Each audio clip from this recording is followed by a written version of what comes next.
Welcome to This Week in Christian History, a podcast from the Center for Christian History at Mississippi College. The Center for Christian History is dedicated to expanding knowledge and understanding of Christian history. Our mission is to provide a scholarly, unbiased look at the events, figures, and movements that have shaped Christianity over the centuries. You can visit centerforchristianhistory.com for daily historical highlights. And each week on this podcast, we'll do a deep dive into key moments with Christian history's leading authorities. First up on our list of historical highlights for the week is Dr. Lowell Mason. Known as the father of American church music, Mason actually began his professional life as a bank clerk in Savannah, Georgia. He became the president and conductor of the Handel and Haydn Society in Boston, and he is credited with composing the tunes for many famous hymns, such as Nearer My God to Thee and When I Survey the Wondrous Cross. He died on August 11th, 1872. Next up on our list, and the subject of our deep dive, is Absalom Jones, who became America's first African-American Episcopal priest when he was ordained on August 16, 1795. Jones was a former slave who worked diligently to help other freed slaves in Philadelphia, Pennsylvania. He formed the Free Africa Society before his ordination into the Episcopal Church. Last up on our list of historical highlights for the week is William Carey, who was born on August 17, 1761.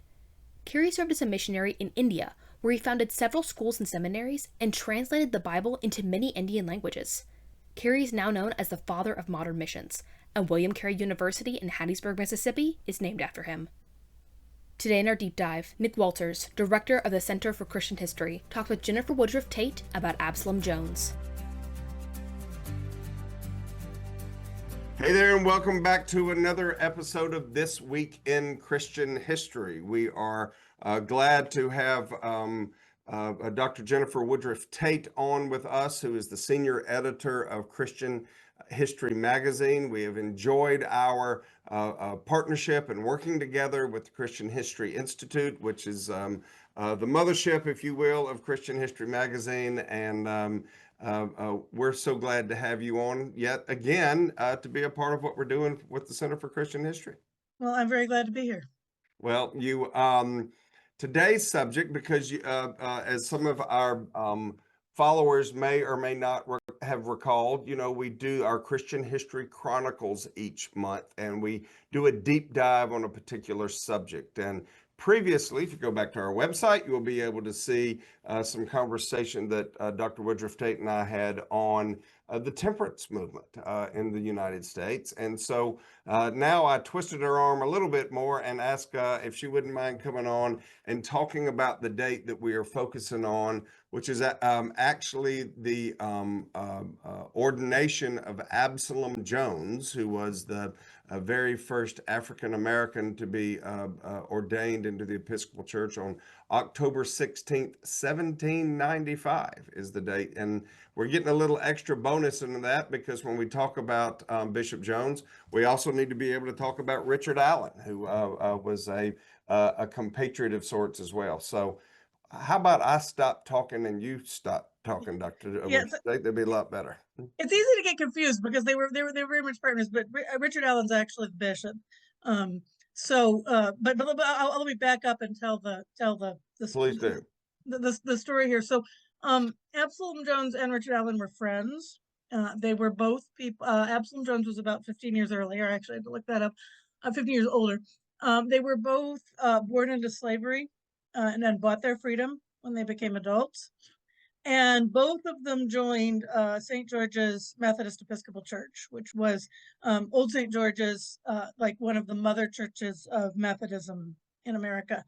That was where they met. They didn't know each other before that. Okay. And they were both, as you can tell from their later, active people, very interested in ministry, very interested in evangelizing the Black community, of other freed slaves who would come and become a part of what was going on at St. George's, and so it worked. They were both good evangelists, and they grew the congregation, which is supposed to be good, right?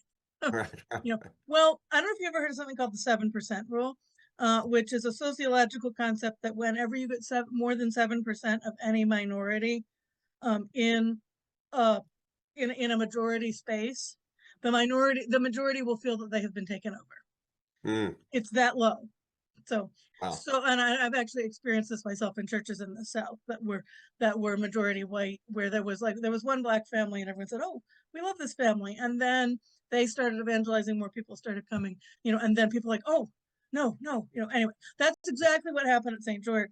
Okay. It's unfortunate that happened in the 20th century. It's unfortunate that it happened, in the 18th century. There were so many Black members. The white members said, we can't all keep sitting together. Mm. We're going to make the Black members sit in the balcony. And so This is Philadelphia, Pennsylvania, right? This is not Pennsylvania. Jackson, Mississippi, right? I mean, I mean, just because slavery began to become illegal in the North, during this period, does not, and I mean, both Allen and Jones were legally enslaved in the North. So at the point they were born, it had not yet become illegal. But you do see those laws starting to fall in the North.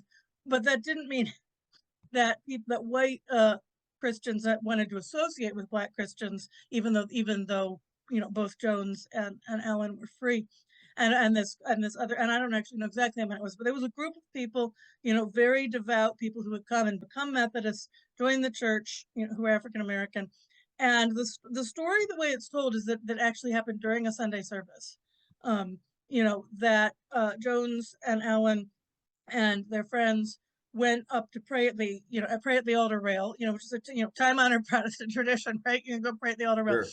And the ushers told them all to go sit in the balcony, and that they were not welcome on the ground floor.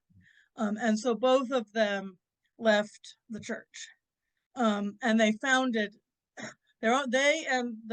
these people that they had evangelized and brought into the congregation left with them, and they founded their own church called the African Church. And they also founded a group called the Free African Society. And that was a group of Black Christians and others who would meet, and their idea was to help people who were in need. So they paid dues, and so they collected the dues, kind of like Christian insurance health insurance companies. They all paid in, and then if somebody was in need, they would have money to help them. This became incredibly important because shortly after they founded it, there was a yellow fever epidemic in Philadelphia, and so they cared for a number of people in need. The society actually came first, but sort of out of all of this came this church, and that's the part of the story that goes together. At some point, Jones and some of these other Black Christians decided that they sort of had the brightest future in the Protestant Episcopal Church, which that was the original official name, the Protestant Episcopal Church in the United States of America. Very long. But they it's like we have bishops, but we're Protestant. Don't worry. So anyway, so Absalom Jones took a bunch of the people, and they basically joined as a parish, as the first Black parish in the Episcopal Church. And Absalom Jones was then ordained by William White, who was the Episcopal bishop, and he was the first Black priest in the. So he was a priest, or he was not the bishop. He was not the bishop. The bishop part is because the story sort of confused. So what happened to Richard Allen? Richard Allen was not as liturgical. I'm saying this because he says it himself in his autobiography. He says he thought that he liked the plain preaching of the Methodists, and he said he wanted to remain a Methodist. Well, he wasn't going back to St. George's, right? And this church Jones had founded together had sort of been received, en masse into the Episcopal Church. So he started his own denomination, and was the first bishop of it. And the church that he founded, which still exists and is very, very active church, it was the African Methodist Episcopal Church. So everything about it, the doctrine, the discipline, we have the Methodist Episcopal Church, now we have the African Methodist Episcopal Church. He's like, we are Methodists, we do things the Methodist way, but we're doing this, because we have been cast out, of the white church. We are going to do this, we're going to do this for African American people who want to have Methodist preaching and Methodist doctrine.